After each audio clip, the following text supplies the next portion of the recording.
Welcome to She is Resilient, a podcast for women on their healing journeys who are ready to start living their most authentic and empowered lives outside of survival mode.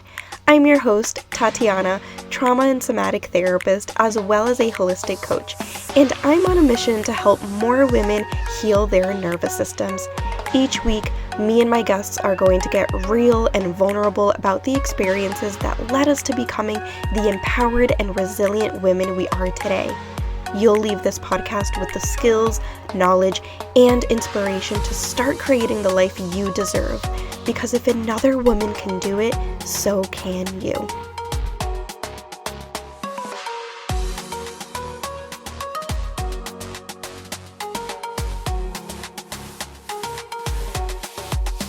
Welcome back to another episode of She is Resilient. Today we have Lorie on the episode. Lorie, do you want to tell us a little bit about who you are and what you do for a living? Sure. My name is Lorie Solis. I am a mixed lineage woman of complexity. I am Afro-caribbean, Boricua, Lipan, Apache, Chicana, Texan, Americana woman. Born and raised in so-called Texas, but I live now with my family in southern Portugal for the last 6 years. I kind of an earth mama type, no nonsense, Capricorn, Pisces moon. So I have some deep sensitivity. And I work as a somatic sex educator, a somatic experiencing practitioner, a TRE provider, an herbalist. I do scar tissue remediation, so hands-on, hands-in scar tissue healing, and various other things. I be growing food and medicine and running a little school project out here for some kids and writing, these kinds of things. I love that. That sounds like a really fulfilling life. Yeah, Cool. that It sounds is wonderful. fulfilling. Wonderful. Thank you. Well, thank you so much for being here. So, this podcast is all about talking about our vulnerabilities, our stories, what led us to become the empowered, resilient humans that we are today. So, I am very much looking forward to listening to your story, learning more about you. So, tell us a little bit about how your healing journey started. Hey, I have I take a multi-generational ancestral lens to my healing journey. So if you ask me when it started, many generations ago, Mm-hmm. many generations ago. Um, More specifically, there was a kind of culmination of events that began in 2020 that I have since, I think, observed that a lot of people had a lot of culmination of events starting in 2020. Um, and many things kind of coalesced during that time for me that were in and of themselves difficult, some traumatic, and they began to interweave. And over the years, through this healing journey, I have contextualized each of them in an ancestral and intergenerational lens. And this has really helped me in my healing journey because it's given me a lot of, I think, grace for what my part is. It's given me a lot of resource to attend to things that are so much bigger than me and beyond my one lifetime. And it's given me a lot of belonging in what I feel like is a collective work of transformation and healing. Mm. I'm so curious to know more about ancestral healing and what that work looked like for you. And I'm also curious to know, I know that you said that this healing started many, many, many generations and years ago. And I'm also curious to know in this lifetime, what were some of the things that you were experiencing physically or emotionally that led to this healing once again? Okay. So in 2020, I had, I think, accidentally witnessed the murder of George Floyd online. And this really unleashed within me a cascade of intergenerational racialized trauma. And I can even feel it now is that, well, not the trauma itself, but the like quake in my chest and my throat of the grief of that. But then now I can feel the grief and the tenderness of it. But then it was terror.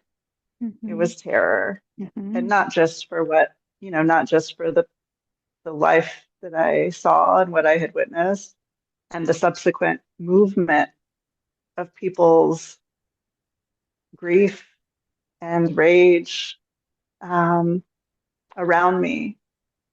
But I could feel the web of my ancestry activated during that time. Mm-hmm. And it was how to describe it. I mean, it was an absolute like ripping open of myself. And thankfully, I have long had earth and spirit centered practices. Um, and there are many, many things that I did to heal in the Yeah. subsequent years. Many things. It was not just one thing. Um, but from, I do feel that the most profound in some ways had very living connection to earth and spirit. And I do feel that the trauma in question, this racialized trauma, these traumas of division or of culture that are rooted in colonialism, have a very real connection to the severance of land and spirit. And so to return to these practices and really engage them and apply them to my healing process through gardening, through simple things, gardening, cooking, walking, things that I already was doing, herbalism, like things I already knew to do. But somehow these things became profound medicines and healers for me, the real anchors that kept me alive during a really impossible time when my marriage was being also shaken to the core because of this very trauma that had become, um, yeah, opened within me. Mm-hmm. Yeah. And I love how you said that you went back to what you were already doing, the gardening, the walking, right? And we talk about this a lot on this podcast, how a lot of the time, most of the time, we don't need these fancy tools and modalities. We really need to go back to the basics. And I heard you say that these things that you were already doing really kept you going, really kept you feeling that aliveness, even when you were experiencing that trauma and grief and rage and all of the emotions. Yeah, I mean, these are ancestral practices. These are very human practices to walk the earth, to connect to our food, to cook and preserve food, to know our medicines, our herbal medicines. These are ancestral practices, and I very much agree that we don't need the fancy things that we already have probably most of the technology that we already need to heal some of these wounds that we carry. And I do think it was a deep, um, I had this opportunity because I already had these practices in place, as you were saying, right? So I sympathize when people do not have these practices and we kind of have to start from scratch in a healing journey, perhaps, and really reorient to what is nourishing, what is health giving. Um, and I have to do some of that myself as well. And yet I'm a big advocate for keeping it simple, basically, for like maybe even an elemental perspective of healing of our waters, clean waters, the oils that we intake, rest, right? Moving the body, the fire, caring for the spirit and intellect, like kind of taking this very elemental approach, which I think serves when we are really holding on, when our worlds can get very small and we have to just take care. These things, it's really coming back to the basics. But then even when life is grand and everything seems better, these are still the things that like Mhm. hold their power, their power, their potential to heal, to nourish, to share in. It's the same things. And Mhm. yeah, I feel really passionate about ancestral practices, not necessarily as these mystical, ritualized things, but the very simple things that we are have the opportunity to partake in every day. Yeah. And so I'm curious to know during this time in 2020, what were some of the shifts that you started to notice internally, or even in your relationships behaviorally? One thing that I started to notice that I felt like my gifts, my capacidades were really coming online. And I feel very fortunate that I had mentorship and tutelage by people who could contextualize with me what was happening in that framework and not just pathologize what was happening. Because my capacity for vision, for seeing not just the visual field around me, but really on multiple planes and dimensions of reality, what was happening within myself, with other people, this almost bordering on precognition. We know that people often with trauma can can be in hypervigilance, right? Our senses can be highly attuned and can so much be aware of so much going on that other people perhaps are not missing or are missing. And so this is one thing that I noticed is that what could have easily been pathologized because at times it was overwhelming me. I had tutelage and mentorship that could help me recognize what was happening and hone it so that I could understand and feel them as gifts, not just for my own healing process, but for my relationship, which was very much implicated in all of this mess, for my family, for my community, for the work that I do, so that I could really, yeah, hone it and use it to serve something. So that was definitely happening. Hmm. During this time, it was so many things. It was my husband and I. What I think happened is that my ancestral trauma, my racialized kind of trauma rooted in colonization, was, as I said, unleashed. I think this triggered his. He has a different lineage constellation, more Hmm. from European descent. Hmm. This triggered his.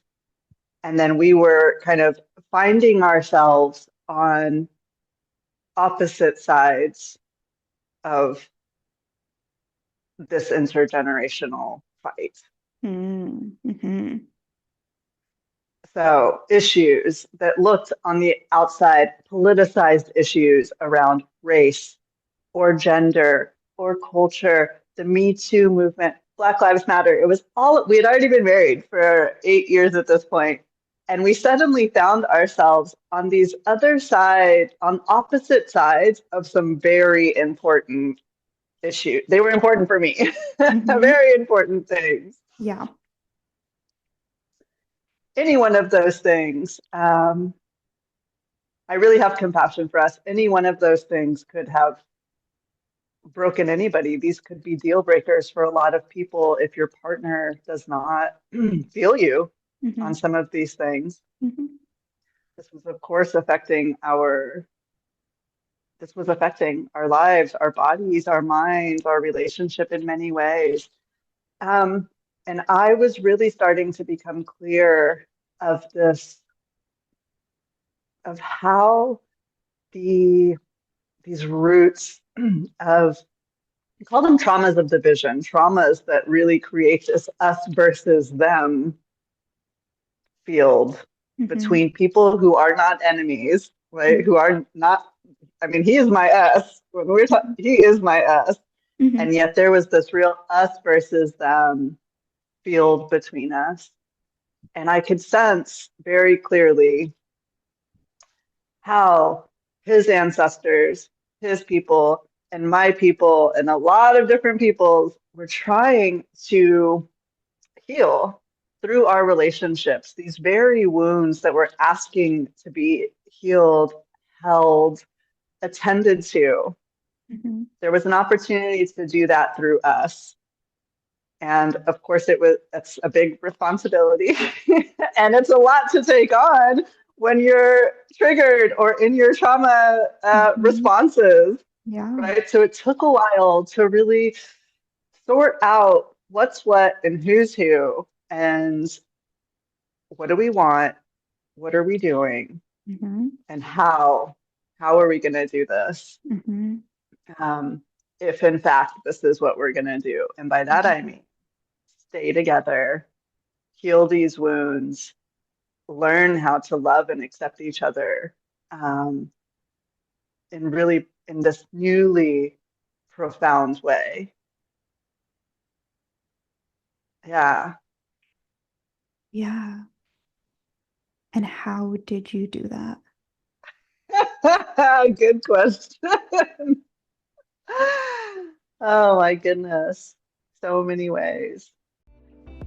Hey there, if you're looking for daily somatic practices to add to your toolbox, I'd love to introduce you to my somatic bundle where I guide you through over 30 somatic tools and practices that support your nervous system by creating the safety that your nervous system requires to move out of survival mode. Just click the link in the show notes and you will get immediate access to my library of tools. See you there. I mean, I definitely had to do a really deep dive into my everything, my belief system, my values, my ancestral stories, my wounds and projections. All of my reality, I think, needed to be gently and very reverently excavated. You know, I didn't want to give up anything just for him. I didn't want to gaslight myself or need to fix my relationship at the expense of things that I held dear. But I could feel that I was being asked to claim this person and love them and actually step into my values more profoundly than I ever had to do before. I was being challenged like I never had been before.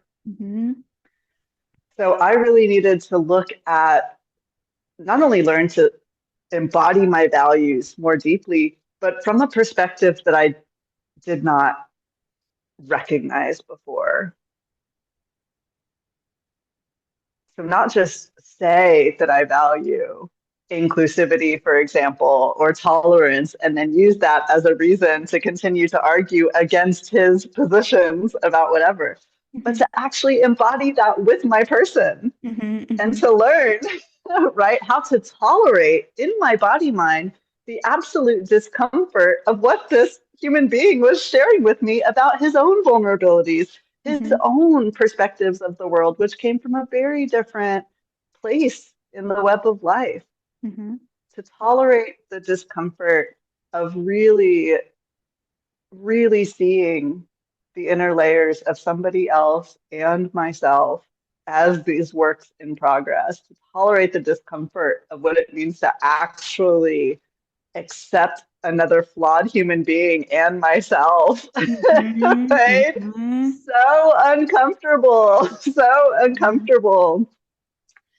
So how to manage, understand what came up for me. When you say this is what it's really touching in me.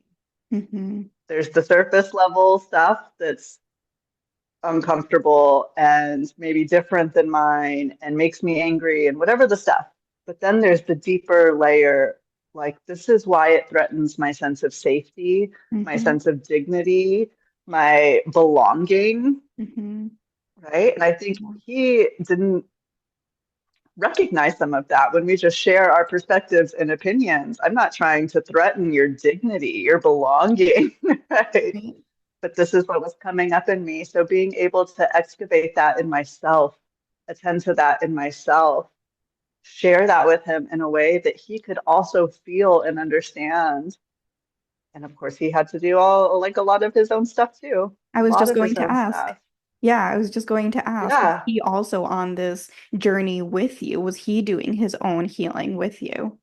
Like, so, with yeah, you and go ahead. he definitely was, and that looked different for him.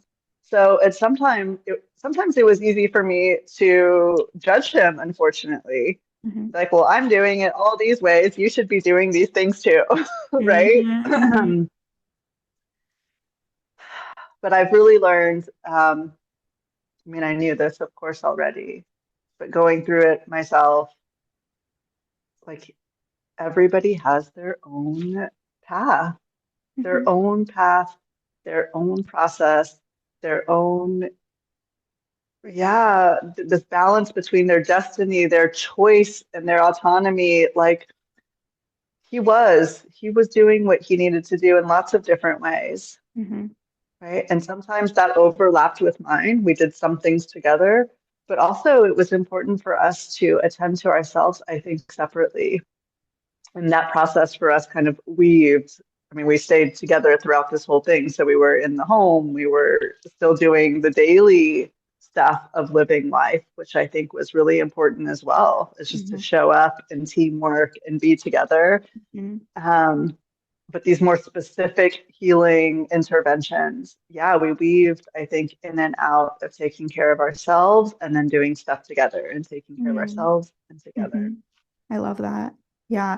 And you bring up so many great points. And I think that so often when we're on a healing journey or when we're experiencing, when things are coming up for us in relationship with others, I think that we so often want to change other people and we so often want to change other people's perspective, their thoughts, their behaviors, their emotions, right? The list can go on with what we want to change.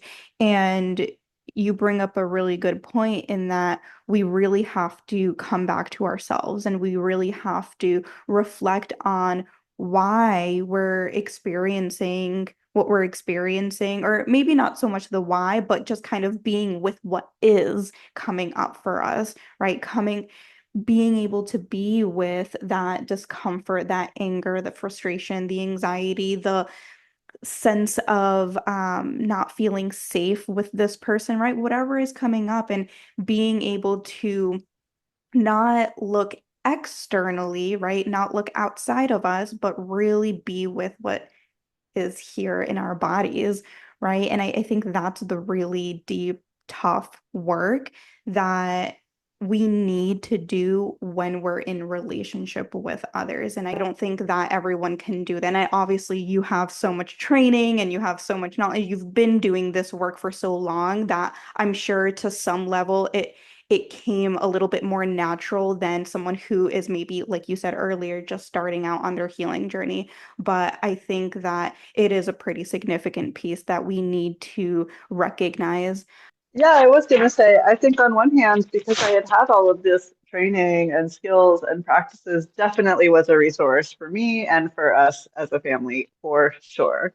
And at the most intense times, sometimes I think it was too much of an imposition because I did feel that I knew everything, what was happening, what we should do, how we should do it. Here's all the things. And I can be very persistent and at worst, like relentless. when I really am motivated to fix something, I really feel in my core, in my gut, that I know how. And that I think can be an overstep for people's or for my partner's autonomy and for his path and his choice making. So, kind of riding this balance of not therapizing us when I was not in a position to be doing that, or that was not what was being asked of me in that Mhm. moment, right? Mhm.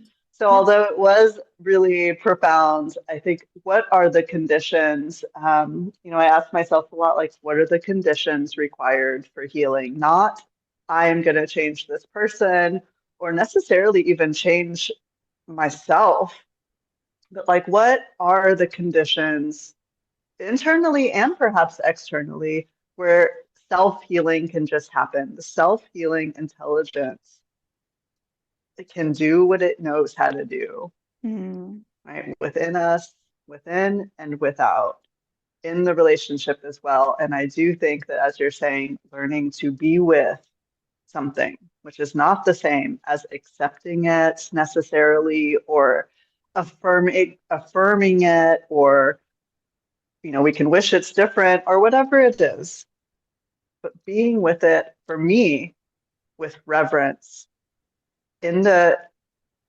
understanding that there is a lot happening here that I'm not aware of. As much as I think I know, and as much as I think I see and feel, there's so much happening that I'm not aware of. And to have some respect for that and to connect with reverence to the mystery of all of this that is working through our processes of healing and wounding and healing and all of these things. Oof. I think for me, approaching with reverence is a critical condition, yeah, for that self-healing to happen, because we Mm. don't know what that's going to look like, right? In the context of the relationship, does it mean we're going to stay together? Does it mean we're going to break up? Does it mean this, that? I don't know. I Mhm. don't know. Mhm. But I want to be able to hear and feel in my body, mind, and my heart the next right move and just the next right one, right? In Mhm. an effort to kind of minimize harm to Mhm. myself, to him, to my family. Um, so I think those conditions within ourselves for self-healing are really important. Mhm. Yeah. I think so many people are going to relate to that piece because I think even if you're not a therapist or a coach or in this field at all, I think that it's so common when we start the healing journey to feel like we know better, especially when someone in our circle isn't doing the same exact healing that we are. It's like, I know if you just do XYZ, you're going to get to where you want to be, right? And we want to help so badly, right? We want people to feel better, but like you said, they have to come to that on their own. I'm also curious to know your thoughts on, do you think that he would have been able to get to that self-healing if he wasn't putting in the same effort that he was in those moments? Hmm, I don't know. We'd have to ask him. It's But easy for me, less these days, but in the past, it was easy for me to take for granted all that he was doing because he's not a therapist and he doesn't have the same knowledge and tools and blah, blah, blah that I have, right? And that's, I think, in those triggered moments and difficult times, part of the source of frustration of like, you're not doing the things, right, as you're saying. And yet, he has this abundance of resourcefulness within him that's so different than mine. And to keep himself well, sometimes I could have judged him in the past of like, you didn't attend to me as much as you could have in these ways. But looking back now, and maybe that's true. And yet, I think keeping himself well was so critical. Like it also gave me something, right, to co regulate with. Mhm. He never. really gave up on us. Mm-hmm. And I can't underestimate in my own self and my own reflections for all that I did and all that I know and all that I carried. I feel like I carried so much of the process.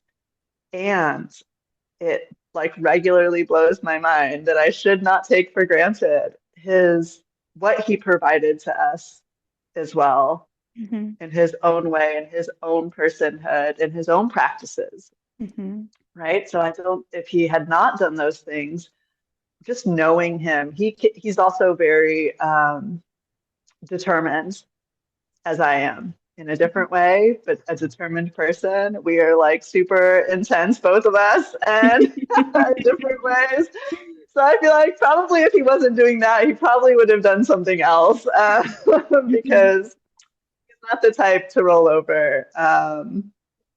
And it tested him. And I think he also learned in himself and found gifts and capacities that, yeah, he just never had the opportunity to activate until he started messing with me.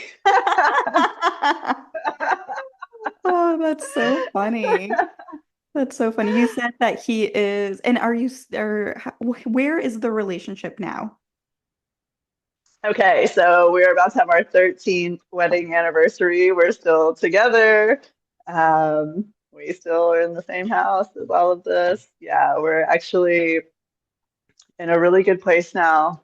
You know, I think we haven't, there are still things, for example, we have different opinions about things, understandably. And some of these big topics still we don't see eye to eye, we don't feel the same.